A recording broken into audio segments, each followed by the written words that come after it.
Hello and welcome to Tammie's Travel Tales. Today we're going to go to Thailand, and it's an experience I had when you're a bit tired and jet lagged and you've sort of arrived in the middle of the night and you feel like you've entered a parallel universe.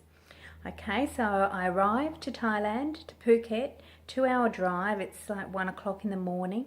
The restaurant staff of this retreat centre have beautifully waited up for me to make me something to eat, which I didn't really need, but that was very generous of them.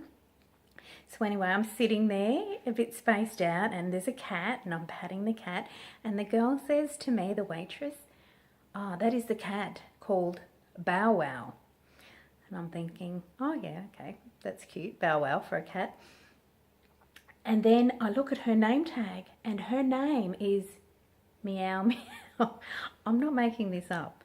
And she says, "Yes." I said, "Oh, and the cat's Bow Wow and you are Meow Meow." And she said, "Yes, but just say once, meow." During this trip, I also met a girl called Rice Noodle. When I asked if I could call her Rice or Noodle, I was told Rice Noodle, the whole thing.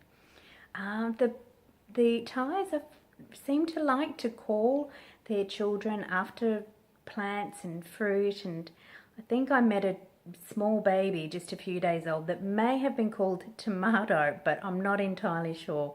But I was very worried about the baby because we were at a family that had a couple of elephants. It was a rubber plantation and the elephants helped them on the farm or whatever, and they brought home this new baby. It was 8 days old, that I think was translated as called Tomato. It might have been watermelon. It was a little bit confusing.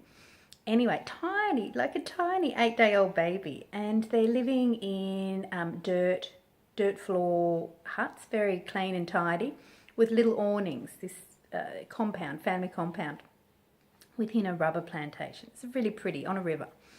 Anyway, they had the baby just lying on the under the awning, on the dirt, on a blanket, which is fine.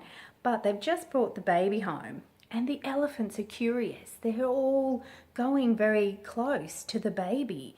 And, you know, they've got quite tiny eyes. I don't know what their vision's like, but anyway, they're sort of going side-on, looking down like this. And I'm worried they're going to tread on the baby and squash it. So I said to the mum, "Look, what about your baby? The elephants might squash your baby. It's so small. Look how big they are."